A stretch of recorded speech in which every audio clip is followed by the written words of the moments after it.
থেকে আসতেছে।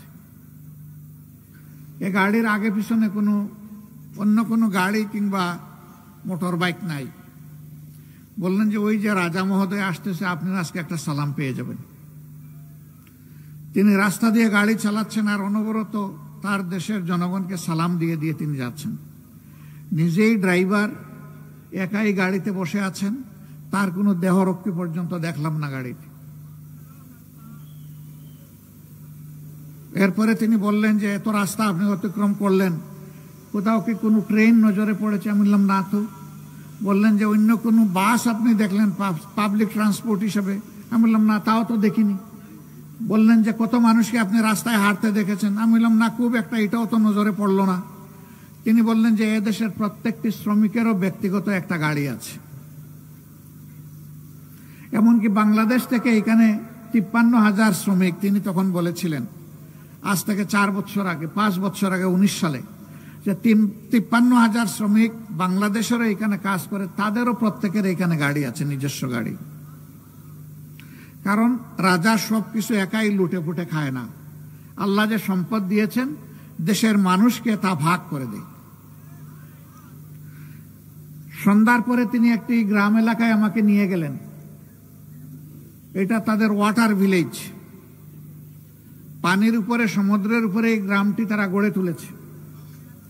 সেখানে গিয়ে দেখলাম কলেজ আছে, মাদ্রাসা আছে, ভালো ভালো মসজিদ আছে, ক্লাব আছে, খেলার মাঠও আর্টিফিশিয়ালি তৈরি করা হয়েছে, সামাজিক সমস্ত উপকরণ, মানুষের সুস্থ জীবন ধারণের জন্য হসপিটাল, সব কিছু আছে।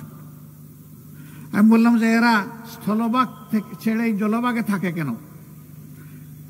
তিনি জবাব দিলেন যে এরা ব্যক্তিগতভাবে মৎস্যজীবী, পেশার দিক থেকে পানির সাথে তাদের গভীর সম্পর্ক, পানি তারা ছাড়তে চায় না। রাজা বহুবার চেষ্টা করেছে স্থলভাগে নিয়ে যাওয়ার, তারা যাবে না। এই জন্য এখানেই তাদেরকে স্থলভাগ বানিয়ে দিয়েছে রাজা। এই সমস্ত সামাজিক উপাদানগুলো এখানে রাজা তাদেরকে দিয়ে দিয়েছে। এটি রাজতন্ত্রের দেশ, সেখানে ভোট নাই, জনগণ ভোট দেয় না, কিন্তু রাজা তার দেশের জনগণকে তার অন্তরে ধারণ করে। এই জন্য রাজার কোনো সিকিউরিটির প্রয়োজন হয় না। রাজা সিকিউরিটি তার আল্লাহর হাতে সঁপে দিয়েছে। আমি বললাম যে কিসের বলে এমন সুন্দর একটি দেশ সে গড়তে পারলো, এমন সুশাসক, সুবিবেচনা প্রসূত একজন শাসক হতে পারলো? বললেন যে এই রাজা ব্যক্তিগতভাবে একজন আলেম এবং কোরআনের হাফেজ। তিনি কোরআনের আইনে এই দেশটা চালান। আমাকে নিয়ে গেল 7 তারকা হোটেলে, চোখ লেগে তাকে ওই হোটেলের দিকে তাকালে, কিন্তু মানুষের কোনো আনাগুনা লক্ষ্য করলাম না। জিজ্ঞাসা করলাম এমন কেন? একটি নয়নাভিরাম লেকের পাড়ে সুরম্য এই 7 তারকা হোটেল গড়ে তোলা হয়েছে। তিনি জবাব দিলেন এই দেশে আকাম কুকাম হয় না বলে অনেকে আসতে রাজি হয় না। প্রিয় ভাইরা, আমি আবার জিজ্ঞেস করলাম আপনি কি অনুমান করে বলতে পারবেন যে এই দেশে বছরে কয়টা মানুষ খুন হয়? তিনি বললেন 1 জনও না। এই দেশে মানুষ স্বাভাবিক মৃত্যুবরণ করে, কেউ কাউকে খুন করে না।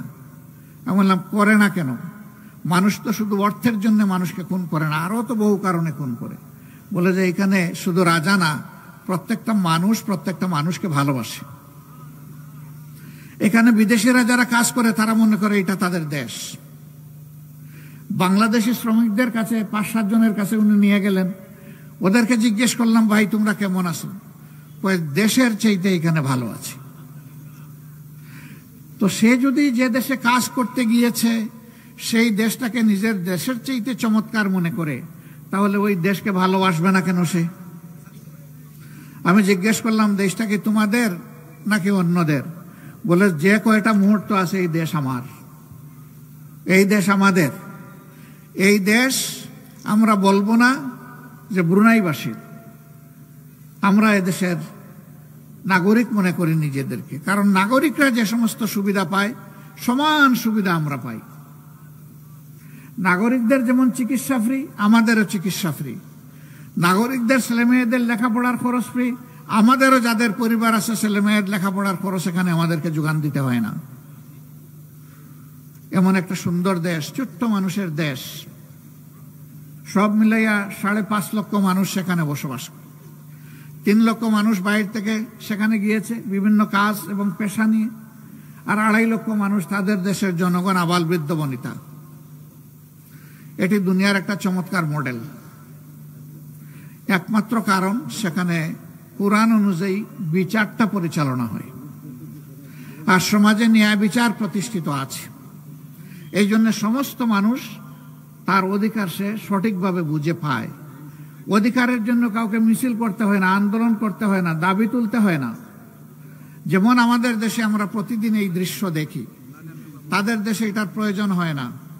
এমন একটি বাংলাদেশ আপনারা চান কিনা? চান।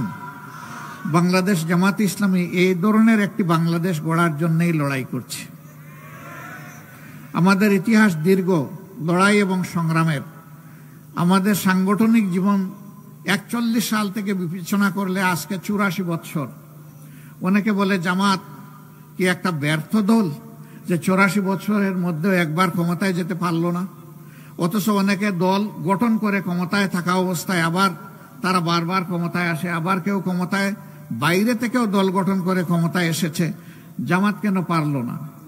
হ্যাঁ, এটি জামাতের দুর্বলতা ধরে নিতে পারেন। জামাত যে আদর্শের দল দেশ গঠন করতে চায়, সেই আদর্শটা ব্যাপকভাবে জনগণের মধ্যে হয়তো বা এর আগে আমরা ছড়াই দিতে পারিনি।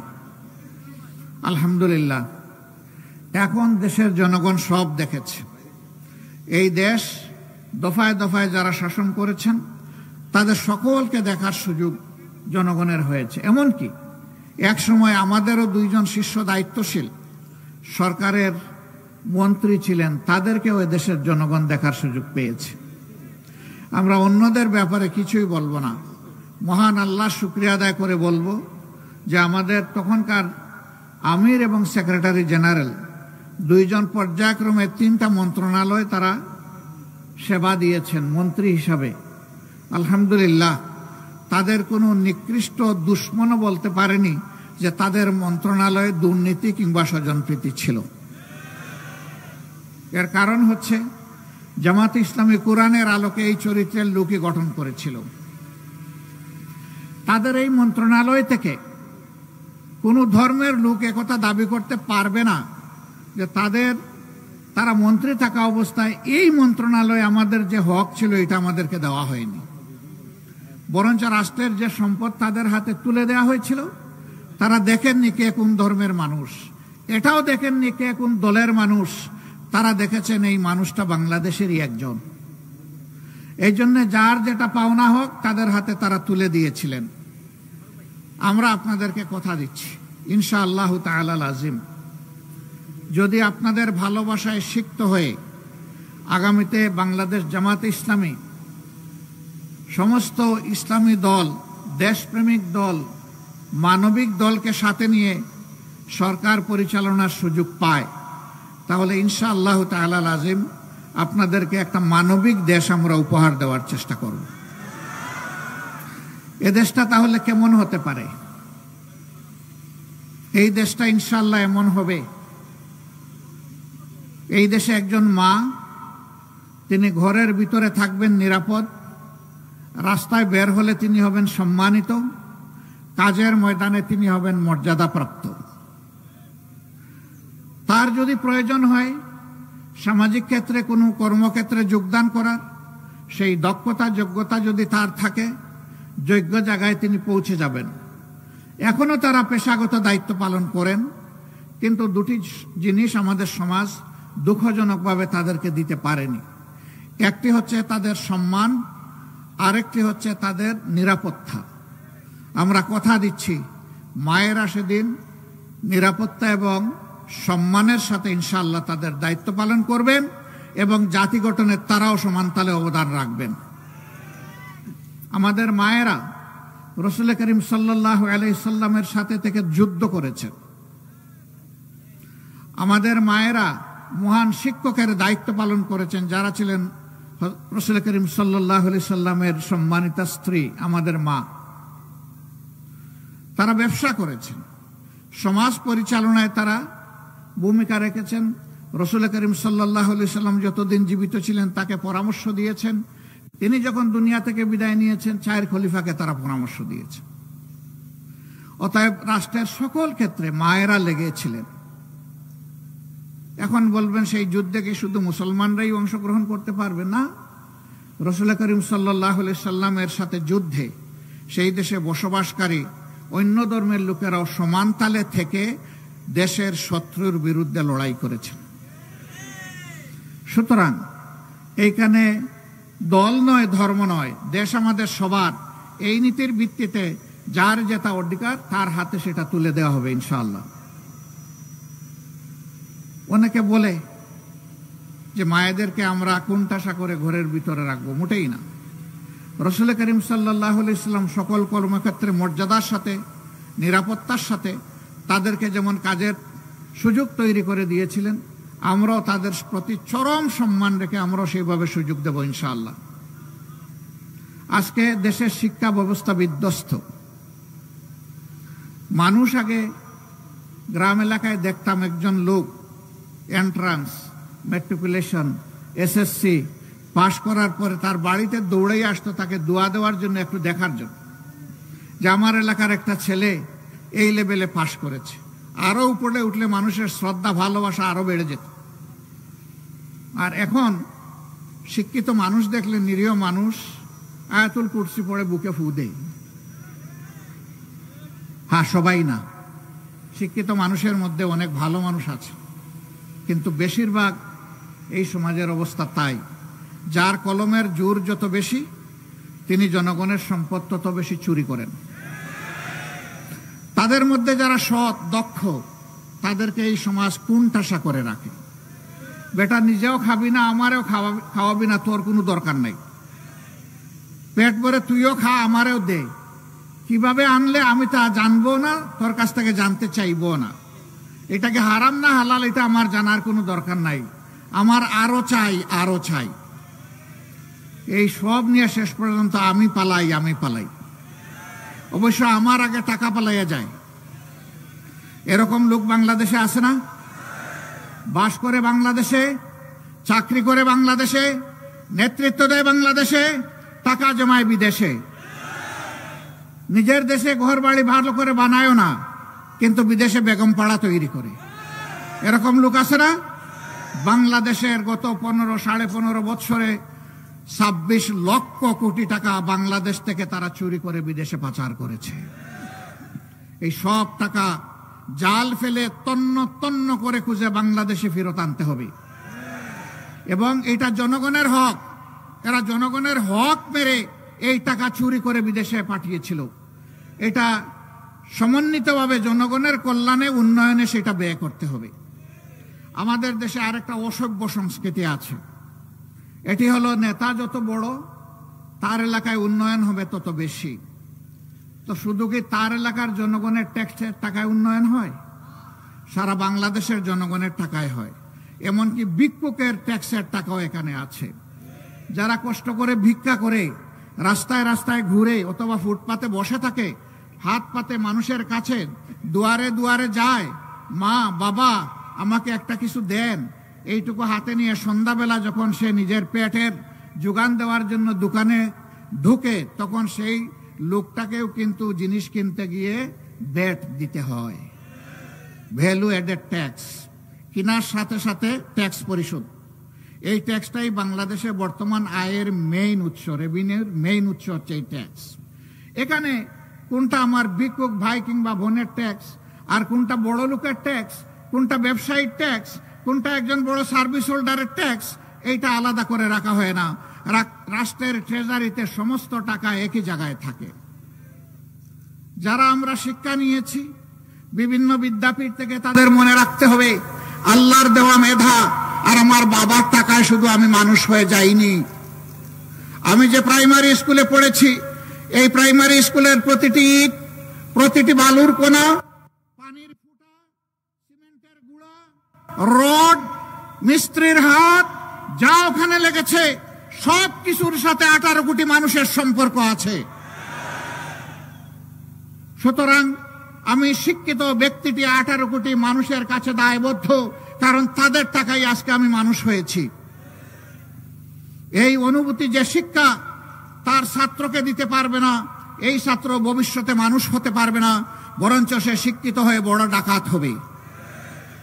আমরা এই শিক্ষাকে বদলে দিতে চাই। এমন শিক্ষা হবে যে শিক্ষায় মানুষ মানুষকে সম্মান করবে এবং প্রত্যেকটি মানুষ এটা মনে করবে যে আজ আমি শিক্ষিত হওয়ার পিছনে, জাতির সেবক হওয়ার পিছনে, আমার এই পেশা নির্বাচনের পিছনে এ জাতির প্রত্যেকটা মানুষের অবদান রয়েছে। সুতরাং আমার কর্মক্ষেত্রে যার যেখানে যতটুকু পাওনা, আমাকে আল্লাহকে ভয় করে তার পাওনা তার হাতে তুলে দিতে হবে। এমন শিক্ষা আমরা চাই যে শিক্ষার পাঠ চুকিয়ে বিশ্ববিদ্যালয়, কলেজ থেকে, মাদ্রাসা থেকে বের হওয়ার পরে হন্যে হয়ে সোনার হরিণ একটা চাকরির জন্য এ ঘরে ও ঘরে, এ জনে ও জনে তাদেরকে আর ঘোরাফেরা করতে হবে না। বরঞ্চ পাঠ চুকানোর সাথে সাথে সে যখন শিক্ষা প্রতিষ্ঠান থেকে বের হবে, অটোমেটিক্যালি তার যোগ্যতা অনুযায়ী কাজ তার হাতে উঠে আসবে। এইভাবে আমরা প্রত্যেকটা যুবক যুবতীর হাতকে দেশ গড়ার কারিগরের হাতে পরিণত করতে চাই। আমরা এমন একটি দেশ চাই যেখানে কথা বলার ন্যায্য স্বাধীনতা থাকবে। আমি শব্দটা ব্যবহার করছি, ন্যায্য স্বাধীনতা। আমরা সীমাহীন ও অন্যায্য স্বাধীনতায় বিশ্বাসী নই। যেই স্বাধীনতা অপরের চরিত্র হনন করে, মিথ্যা গুজব ছড়ায়, একজনের বিরুদ্ধে হিংসা ছড়ায়, আমরা ওই কথা বলার অধিকার দিতেও চাই না, কাউকে দেখতেও চাই না। বরঞ্চ যে কথাটি হবে ন্যায্য কথা, তার নিজের অধিকার হোক অথবা জনগণের অধিকার হোক, এই অধিকারের পক্ষে কথা বলার জন্য তার মুখে কোনো অদেখা তালা ঝুলবে না। আদম সন্তানের মুখ এবং বুক দুটোই খোলা থাকবে। বুকে যা চিন্তা করবে মুখে তা সে বলতে পারবে। আমার সামনে সাংবাদিক বন্ধুরা আছেন, 15.5 বছর এটা তারা পারেননি। তারা নিজেরা সাক্ষী, দেশের 18 কোটি জনগণ সাক্ষী। তাদের হাতে ছিল এক ধরনের অদেখা হ্যান্ডকাপ, আর তাদের মুখে ছিল এক ধরনের অদেখা থালা। অনেক সময় স্ক্রিপ্ট লিখে দিয়ে বলা হয়েছে এই নিউজ হুবহু এইভাবে প্রকাশ করুন। তার প্রমাণ হচ্ছে বিরোধী দল, বিশেষ করে জামাতে ইসলামের চরিত্র হনন করার জন্য, দুর্নাম করার জন্য 60টা পত্রিকায় একদিন সামনে নিয়ে বসলাম। সবাই লিখেছে তার স্টাফ রিপোর্টারের রিপোর্ট। যদি সে কোনো নিউজ এজেন্সির কথা বলতো, ইউএনবির মতো, আমি বুঝতাম যে হ্যাঁ এটা এজেন্সির দেওয়ার নিউজটা তারা ছাপিয়েছেন। লেখা স্টাফ রিপোর্টার, আবার কারো কারো নামও সেখানে ছিল, অমুক রিপোর্টার। কিন্তু রিপোর্টগুলা হুবহু দাড়ি কমা সহ একই ধরনের। এটা কিভাবে হয়? মানুষের উপর আল্লাহ তাআলার পক্ষ থেকে যদি ওহী না আসে, তাহলে হুবহু এইরকম তো এক হওয়ার কথা না। আর এই যুগে তো আর ওহী নাজিল হবে না, কারণ আল্লাহ রসুল তো আর দুনিয়ায় আসবেন না।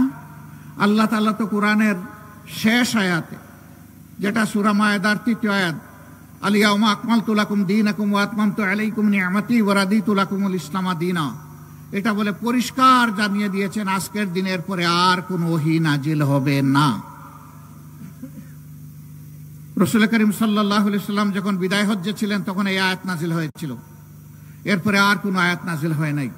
এর মাধ্যমে আল্লাহ তাআলা মানব জাতির জন্য সমস্ত কল্যাণ কালামে হাকিমে দিয়ে রেখেছেন। সুতরাং নতুন করে আর কিছু পাঠাবার প্রয়োজন নেই। তাহলে এই রিপোর্টগুলো মিলে গেল কেমনে?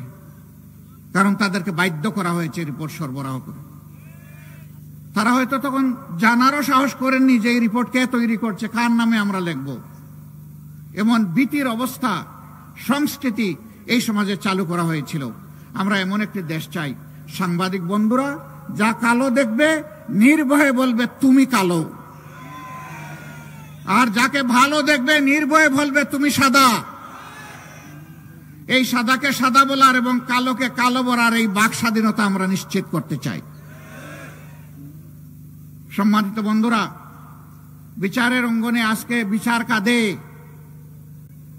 মানুষ বিচার পায় না, ঘুষের রমরমা বাণিজ্য হয়, বিচারপতিরা ঘুষ খায়।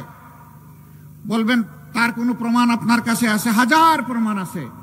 সর্বশেষ প্রমাণ হচ্ছে বিচারপতি শামসুদ্দিন চৌধুরী মানিক। তিনি বাংলাদেশ থেকে ভারতে পালাতে লেগেছিলেন, সিলেটের বর্ডারে জালে তিনি ধরা খেয়েছিলেন। তার যখন হুঁশ ফিরে এসেছে, জনগণ জিজ্ঞেস করেছিল আপনি এইভাবে একা একা পালাচ্ছেন, সাথে কোনো ব্যাগ বাটরাও নাই, উনি বলে যে ছিল তো আপনার কোনো ব্যাগ তো দেখছি না। তাইলে যারা আমাকে নিয়ে এসেছিল তারা বোধহয় নিয়ে পালিয়ে গেছে, আমি পালাতে পারলাম না, তারা চলে গেল। লোকজন জিজ্ঞেস করলো ব্যাগের ভিতরে কি ছিল, কাপড় চোপড়? কিছু ছিল, আর ৭৬ লক্ষ টাকা ছিল। আপনি ৭৬ লক্ষ টাকা পেলেন কোথায়? নিশ্চয়ই আপনি গোলাবাজি দলবাজি করতে গিয়ে এই টাকা অন্যায়ভাবে আপনার পকেটে ঢুকেছে। নিশ্চয়ই আপনি যখন বিচার করেছেন তখন সেই টাকা এখানে এসেছে, কারণ আপনার অ্যাকাউন্টে আপনি যখন অবসরে গিয়েছেন তখন অবসরের যত সুযোগ সুবিধা পেয়েছেন আমরা ইতিমধ্যে চেক করেছি, সেইটা আপনার অ্যাকাউন্টে জমা আছে। তাইলে বখরা টাকাটা আসলো কোত্থেকে? যখন আপনি ছিলেন তখন বৈধ টাকাও নিয়েছেন, আবার অবৈধ টাকাও নিয়েছেন। আমরা এমন বিচার নিশ্চিত করতে চাই যেখানে কোনো বিচারক, রাষ্ট্রের কোনো কর্মকর্তা, কোনো কর্মচারী তারা ঘুষের দিকে হাত বাড়াতে আমার দুঃসাহস দেখাবে না। যদি কেউ হাত বাড়ায় তার সেই হাত ভেঙ্গে অবশ করে দেওয়া হবে। যে ঘুষের দিন শেষ। এখন বলবেন অল্প বেতনে বাঁচবো কেমনে? হ্যাঁ, ইয়েস, এই মানবিক বিবেচনা সরকারকে নিতে হবে। আমার ডান দিকে সম্ভবত আপনারা ফায়ার সার্ভিসের লোক, এই দিকে পুলিশের লোক আমি দেখে এসেছি, অন্য বাহিনীর লোকেদেরকেও দেখেছি। তারা অনেকে যে বেতন পান তাই দিয়ে সম্মানজনকভাবে জীবন চলা সম্ভব নয়। বিভিন্ন চাকরিতে, পেশাতে যারা নিয়োজিত আছেন সরকারি চাকরিতে, তাদের পক্ষে এটা সম্ভব নয়। তখন মানবিক সরকারকে মানবিক বিবেচনায় নিয়ে তারা যাতে সম্মানের সাথে নিজ নিজ অবস্থানের আলোকে বেঁচে থাকতে পারেন সুন্দরভাবে, তা নিশ্চিত করতে হবে। সুতরাং সেখানে বেতন এবং সুবিধা সমন্বয় ঘটাতেই হবে। আজকে এটা না ঘটানোর কারণে এই লোকরা, মাফ করবেন আমাকে, ওনারা যদি কারো হাত থেকে ২-৪ টাকা নেয় এটা এমন কিছু না, কিন্তু উপরে যারা বসে আছে এক কলমের কোথায় মিলিয়ন মিলিয়ন টাকা বাংলাদেশ থেকে চলে যায়। যদি তাদেরকেও সম্মানজনকভাবে প্রোভাইড করে বলা হতো সাধু সাবধান, হাত দিবেন না ডানে কিংবা বামে, শুধু সিরাতুল মুস্তাকিম সামনে দেখবেন, আগামী মাসের ১ তারিখ যেটা পাবেন ওটার উপরেই সন্তুষ্ট থাকবেন, ডানে বামে তাকাবেন না, তখন নিশ্চয়ই তারা তাকাতেন না। কারণ তারা সম্মানজনকভাবে বাঁচার তারা নিশ্চয়তা পেয়েছেন সমাজ থেকে, রাষ্ট্র থেকে, সরকার থেকে। ইনশাআল্লাহ মানবিক সরকার সেই দায়িত্ব পালন করবে। এইভাবে আমরা একটা সমন্বিত বাংলাদেশ গড়ে তুলতে চাই, যে কোথাও দুঃশাসনও হবে না, দুর্নীতিও চলবে না। এই দুই অপদার্থ ক্যান্সারকে সমাজের যদি আমরা সমাজ থেকে তাড়াতে না পারি তাহলে স্বপ্নের বাংলাদেশ কেউ কোনোদিন গড়তে পারবে না। এই দুঃশাসন এবং দুর্নীতিকে যে কোনো মূল্যে সমাজ থেকে নির্মূল করতে হবে ইনশাআল্লাহ। আজকে খুশি হয়েছে, এখানে যখন বসলাম দেখলাম একটু বৈষম্য আছে। আমাদেরটা লাল, আপনাদেরটা নীল, এটা একটা বৈষম্য।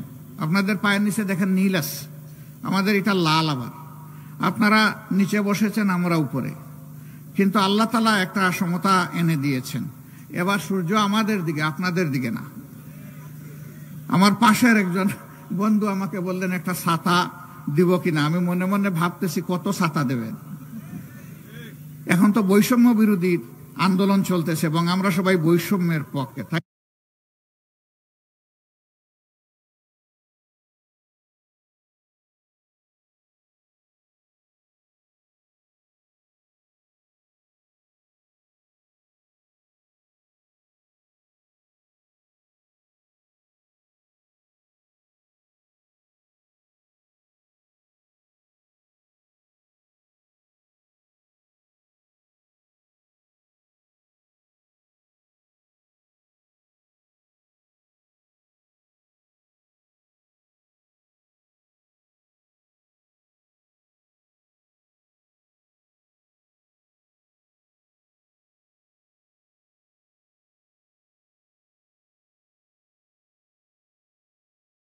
তাই না? তা আল্লাহ তাআলা দুই দিক থেকে কিছু সমতা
আমি ভাবলাম যে 65 হলেই তো ওনার পাওয়ার কথা, তাহলে উনি পাচ্ছেন না কেন? আমি মাগুরাবাসীকে ওনার বাড়ি দেখলাম শ্রীপুর, আমি যদি ভুল করে না থাকি, কিরণবালা শ্রীপুর ওনার বাড়ি। আমি বললাম যে যান, ওনার বাড়িতে যান, খবরটা নেন, বিষয়টা সত্য কিনা। তারা আমাকে জানালেন হ্যাঁ বিষয় সত্য। আমি বললাম ওনার ঘর দুয়ার কেমন দেখেছেন? বললেন যে বিধ্বস্ত, বিপুল সংখ্যক মানুষের ঘর, তারা সম্মানের সাথে বসবাস করার মতো এটা উপযোগী নয়। আমি বললাম যে এই গ্রামে সবচেয়ে উন্নত মানের যে ঘর আছে সেই সমপরিমাণ মানের একটা ঘর আপনারা বানান। এই ঘর যখন সম্পন্ন হবে ঘরের কাজ, তখন আমি দেখতে আসব এবং তাদের দোয়া নিতে আসব। অ্যাকর্ডিংলি আমি আসলাম। আসার পরে কিরণবালা একটা সাদা ধবধবা শাড়ি পরে আসলেন, তার সাথে প্রায় সমবয়স্ক আরেকজন আসলেন। আমি প্রথমে ভেবেছি দুইজন বোধহয় আপন বোন, ছোট বোন বড় বোন হবেন। তারা পাশাপাশি বসেছেন। আমি জিজ্ঞেস করলাম যে আপনাদের কার কি পরিচয়? কিরণবালা তখন বললেন যে আমি কিরণবালা আর এ আমার মেয়ে। মানে মেয়ের বয়সটাও এমন যে তিনি অত্যন্ত বয়স্ক হয়ে গিয়েছে। সম্ভবত তারা বলেছিলেন মেয়ের বয়স 94 বছর, তাও 100-র কাছাকাছি। তাদের হাতে ঘরের চাবি তুলে দেওয়ার পরে জিজ্ঞেস করলাম যে আপনাদের পেশা কি, কি দিয়ে আপনাদের সংসার চলে? তো তার একজন নাতনি জামাই ছিল, উনিও তাদের সাথে থাকতেন। তো নাতনি জামাইয়ের ছেলে, সে একটা কাজ করে আর নাতনি জামাই একটা কাজ করে। ছেলে একটা চাকরি করে, আমি বললাম ওকে, তার চাকরি চলুক। আর নাতনি জামাই একটা পেশায় দিয়ে যেত। আমি বললাম যে এই পেশাটাকে আরো শক্তিশালী করতে হলে কি করা লাগবে? তারা একটা পরামর্শ দিলেন। আমরা ওখানে বসেই একটা সিদ্ধান্ত নিলাম এবং তাদের হাতে তুলে দিলাম। আমি সেদিন দেখি নাই উনি কোন ধর্মের, আমি দেখেছি তিনি আমার একজন মায়ের মতো। আমি একজন মায়ের পেট থেকে দুনিয়া এসেছি, তিনিও কতিপয় সন্তান সন্ততির জন্ম দিয়েছেন। সুতরাং মায়ের জাতকে সম্মান করা এটা ছিল আমার দায়িত্ব। এইটা নিয়ে পত্রপত্রিকায় কোনো প্রচারণা চালাইনি, কারণ এই কাজটা বাহবা পাওয়ার জন্য করিনি। এই কাজটা মনের নৈতিক অনুভূতি বা মানবিক দায়বদ্ধতার দিক থেকে আমরা করতে বাধ্য হয়েছিলাম। আমরা সরকারে ছিলাম না, বরঞ্চ সরকারে কারা ছিল জানেন তো? আমাদেরকে হাইকোর্ট, সুপ্রিম কোর্ট কিছুই দেখানো বাকি রাখে নাই, তারা সরকারে ছিল। আমরা বলি নাই যে এটা সরকার করুক, এই দাবিও তুলি নাই। সরকার দেখে নাই, সরকারের চোখে স্টিলের চশমা ছিল, আমাদের চোখে কোনো চশমা নাই, খালি চোখে আল্লাহ আমাদেরকে দেখার যে সুযোগ দিয়েছেন, এই জন্য আলহামদুলিল্লাহ, সেই শুকরিয়াই আমরা আদায় করেছি। আপনারা আরো শুনেছেন যে একবার কক্সবাজারে একটা বৌদ্ধ উপাসনায় যাওয়ার সময় 8 জন মানুষ একই পরিবারের, তারা দুর্ঘটনায় নিহত হন। আমরা কক্সবাজারের সংগঠনকে বললাম চলে যান, এই আমাদের সামর্থ্য, তাদের হাতে পৌঁছে দেন আর তাদেরকে বলেন যে আমরা আছি তাদের সাথে। তারা যেন আমাদেরকে তাদের পরিবারের সদস্য মনে করে। বেঁচে আছেন মাত্র একজন, সবাই মারা গেছে এক পরিবারের। ওনাকে বললাম যে এখন আপনি আমাদের পরিবারের সদস্য, আমরা দেখি নাই তিনি কোন ধর্মের, কারণ জামাতে ইসলামের সকল ধর্মকে সম্মান করে। ধর্ম বাছাই করার অধিকার প্রত্যেকটি নাগরিকের একক অধিকার, ধর্ম চাপিয়ে দেওয়ার অধিকার কারো নেই। সম্মানিত ভাইয়েরা, এবারকার এই পরিবর্তনের পরে আপনারা লক্ষ্য করেছেন সকল ধর্মের উপাসনালয়ে আমরা আমাদের ভলেন্টিয়ারদেরকে বলে দিয়েছি, যান পাহারা দেন, মানুষের জীবন, সম্পদ এবং ইজ্জত, এই 3টার পাহারাদারি করুন। একেবারে অনবরত মুষলধারে বৃষ্টি পড়ছে, আবার মাঝে মাঝে রোদ উঠছে। ওই বৃষ্টিতে ভিজে যাকে যেখানে বসা হয়েছিল সে এক চুল সেখান থেকে নড়ে নেই। বলা হয়েছে যার যত সময় সেখানে দায়িত্ব পালনের কথা, তিনি তত সময় সেখানে স্টিলের মতো দাঁড়িয়ে থাকবেন। শুধু ব্যতিক্রম খাওয়া এবং নামাজ, এই 2টার জন্য আপনারা সুযোগ পাবেন, বাকিটা আপনাদেরকে দাঁড়িয়ে পাহারা দিতে হবে। আলহামদুলিল্লাহ বড় কোনো দুর্ঘটনা ঘটে নাই।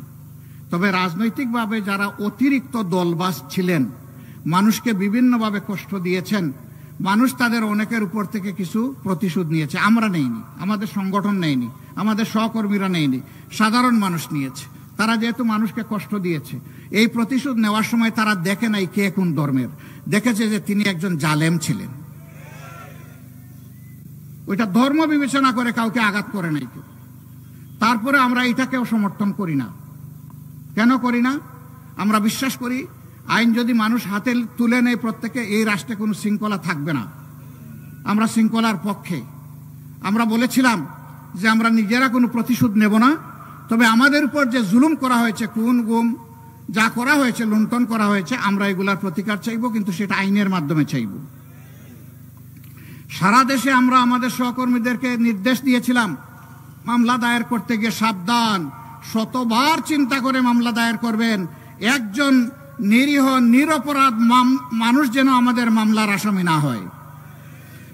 10 জন ঠিক আছে, একজন ভুল, এই একজনের কারণে আল্লাহ আমাদেরকে ছাড়বেন না, শাস্তি দিয়ে দেবেন। আমরা তাই চেষ্টা করেছি। এই জন্য আমাদের দায়ের করা মামলাগুলোতে 500, 700, 1000 আসামি কোথাও আপনারা খুঁজে পাবেন না। সুনির্দিষ্ট আসামি, যে যেখানে অপরাধ করেছে তার নাম, এর বাইরে নাই। তিনি যেই হন না কেন, তার নাম বাদ দেওয়া হয়নি, কারো মুখের দিকে তাকানো হয়নি। আবার বাণিজ্যেরও কোনো ইচ্ছা আমাদের ছিল না, যে এরা বিভিন্নভাবে আমাদেরকে অর্থনৈতিকভাবে শোষণ করেছে, লুণ্ঠন করেছে, এখন তাদেরকে কাবুতে ফেলে এখান থেকে কিছু উদ্ধার করে, এটাও আমাদের উদ্দেশ্য না। কারণ আল্লাহ রিজেকের মালিক। আমার রিজেক কেউ কেড়ে নিতে পারে নাই, পারবেও না। যারা নিয়েছে তারা ছুট, হয় আমি দুনিয়ায় পাবো, না হয় আখিরাতে আমি আমার সম্পদ ফেরত পাবো ইনশাআল্লাহ। আমার সম্মানিত ভাইরা, সেই স্বপ্নের মানবিক বাংলাদেশটা আমরা গড়তে চাই। আপনারা কি এই দেশ গড়ার কাজে আরেকবার শপথ নিতে পারবেন? বুঝে শুনে বলেন, পারবেন? তাহলে লড়াই কিন্তু শেষ হয়নি। লড়াই কিন্তু শেষ হয়নি, লড়াই সামনে অনেক রয়ে গেছে।